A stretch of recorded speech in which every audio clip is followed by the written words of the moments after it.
வாழ்க வளமுடன். பேராசிரியர் ஆனந்தி அன்பழகன், திருவண்ணாமலை. இன்னைக்கு சிந்தனையாக மன நிறைவு மனிதனுக்கு மகிழ்ச்சி சுரங்கம் அப்படின்ற தலைப்பில் சுவாமிஜியோட சிந்தனையை எடுத்துப்போம். நாலு ஒரு நற்சிந்தனையாக ஒரு மனித வாழ்வு அப்படின்றதே பிறவி எடுத்ததே பார்த்தீங்க அப்படின்னா, ஒரு வார்த்தை சொல்லிட்டு அடுத்த லைன் போகலாம். சுவாமி சொல்றார், மனம் ப்ளஸ் இதம் மனிதன். எந்த ஒரு மனிதன் மனதை இதமாக வைத்துக் கொள்கிறானோ அவன்தான் மனிதன். அப்போ அந்த மனம் அமைதியாக இருந்தா அப்படின்றத நிறைவு வந்துடும். அப்போ அந்த நிறைவு வந்துடுச்சு அப்படின்னாவே இதுவே மகிழ்ச்சி சுரங்கம் தான்.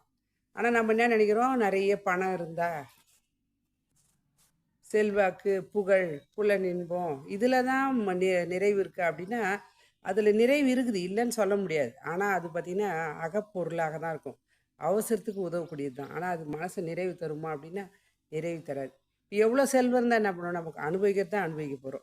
அப்போ எவ்வளோ தான் ட்ரெஸ் இருந்தாலும் நம்ம போடுறது தான் போட போகிறோம். எவ்வளோ சொத்து இருந்தாலும் லாஸ்ட்டில் காதறிந்த ஊசியும் வாராது கடைக்கான் வழிக்கே அப்படின்னு இந்த பட்டினத்தார் சொல்லியிருக்கார். அப்போ உண்மை தான், உணர்ந்தும் இன்னும் தேடுதல் இருந்துகிட்டே இருந்தால் என்ன பண்ணுறது? அதுதான் சுவாமிஜி ஒரு 5 பாயிண்ட் கொடுத்துருக்காரு. அதை நான் சிந்தனைக்கு எடுத்துக்கலாம். ஃபஸ்ட்டு நம்பர் 1 அப்படி என்னன்னா, நமக்கு என்ன வேணும், உனக்கு என்ன வேணும் அப்படின்னு கேட்டுக்கிறார். அப்போ ஒரு மனிதனுக்கு என்ன வேணும் அப்படின்னா, பொருள் இல்லாததுக்கு பொருள்னு சொல்லுவாங்க, புகழ் இல்லாததுக்கு புகழ்னுவாங்க. அதெல்லாம் கிடையாது. நீ எந்த இடத்துல இந்த இடத்துல பிறந்திருக்கிற, வாழ்ந்திருக்கிற அப்படின்னா அந்த இடத்துக்கு ஏற்ற மாதிரி உன்னை நீ மாற்றிக்கிட்டேனாவே உனக்கு சிறப்பு தான். அப்போ அதுவே உனக்கு என்ன பண்ணுங்க, அந்த உணர்ந்து கொள்வதே பார்த்திங்கன்னா மன நிறைவுக்கு வர ஆரம்பிக்கும். நம்பர் 1 இதுதான் மனித பிறவியின் நோக்கம்.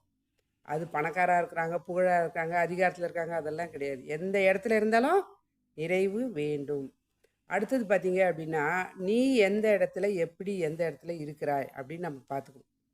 அப்போ அதுக்கேற்ற மாதிரி நம்ம வயசுலேயோ இல்லை வாழ்விலையோ கல்வியிலையோ, அடுத்தது அறிவின் திறமையிலையோ, அறிவின் நுட்பத்திலேயோ, திறமையிலையோ, பொருள் வளத்திலேயோ, அதிகாரத்திலேயோ எந்த நிலையில் நம்ம இருக்கிறோமோ.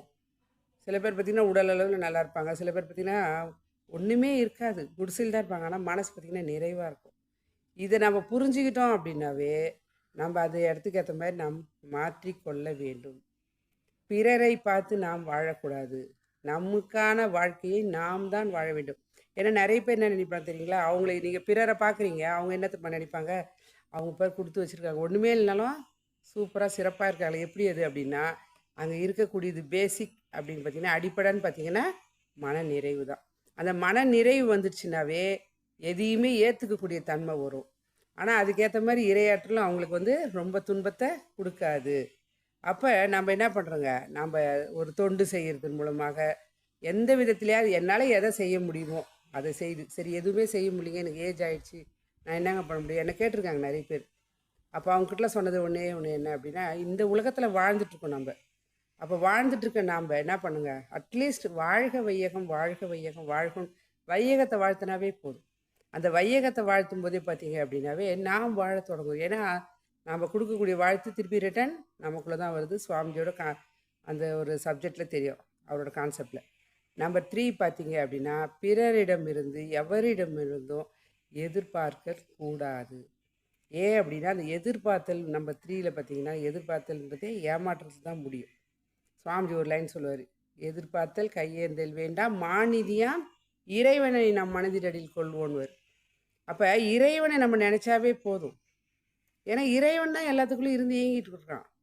அப்போ நம்மை நாம் உணர்ந்து கொள்ளணும் அப்படின்னா, இறைவனை நம்மளை விட யார் பெருசாக இருக்காங்க, எனக்கு ஆறுதல் சொல்லக்கூடியோ, என்னோட அறிவில் உயர்ந்தவங்களோ, என்னோட திறமையானவங்க யார் இருக்காங்களோ அவளை பிடிச்சிக்கணும்.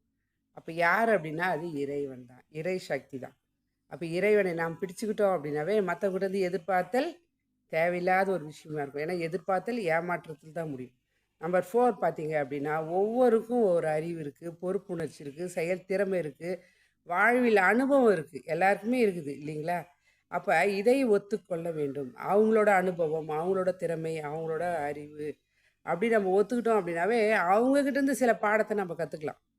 அதான் சொல்லுவார், இன்ப ஊற்றே நம்ம மற்றவங்கள பார்த்து வாழ்ந்தோம் அப்படின்னா நம்மளோட இன்ப ஊற்றே நம்மக்கிட்ட துன்பமாக மாறிடும். ஏன் அப்படின்னா நாம் போடுறது தான், மற்றவங்க போட தேவை. நாம் சரியில்லை அப்படின்னாவே இங்கே நான் சரியில்லைன்னு தான் அர்த்தம். மற்றவங்க காரணம் சொல்லவே கூடாது. மற்றவங்க அவங்கவுங்க வாழ்க்கைக்கே அவங்கவுங்க இயல்புக்கு ஏற்ற போல் தான் நடந்துட்டுருக்காங்க. ஆனால் நான் என்ன பண்ணுறது, அவங்களோட அவங்களோட செயல் பார்த்து அவங்களோட திறமையை பார்த்தோ இதுவை பார்த்து நம்ம வாழ்க்கையை வீணடித்து கொள்ளக்கூடாது.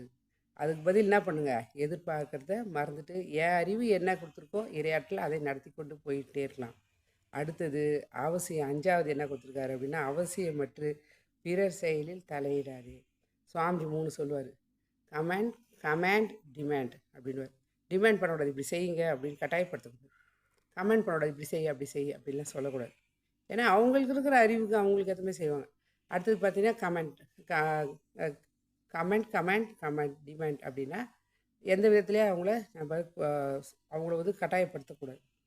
அப்போ அந்த நிலை இல்லைன்னாவே நாம் சிறப்பாக வாழ்வோம். என்னால் என்ன முடியுமோ, இதுதான் சுவாமி முதல்ல சொல்லிட்டாரு.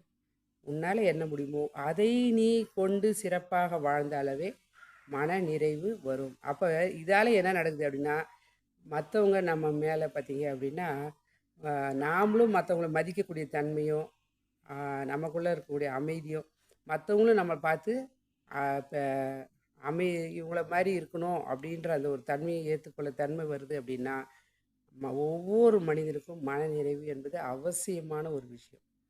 ஓகேங்களா? அந்த விதத்தில் நம்ம மனம் நிறைவு கொள்ளும். இதுதான் மனிதனுக்கு மகிழ்ச்சி சுரங்கம்னு உணர்ந்துட்டோம் அப்படின்னா அந்த சுரங்கத்திலேருந்து எடுத்துக்கிட்டு நாம் சிறப்பாக வாழ்வோம் என்று சொல்லி இந்த அற்புதமான வாய்ப்பை அளித்த இறைநிலைக்கும் குருவர்களுக்கும் இது காலம் செய்யும் எடுத்த அனைத்து நல்ல அன்பு உள்ளவர்களுக்கு நன்றி. மீண்டும் சந்திப்போம், சிந்திப்போம். வாழ்க வளமுடன்.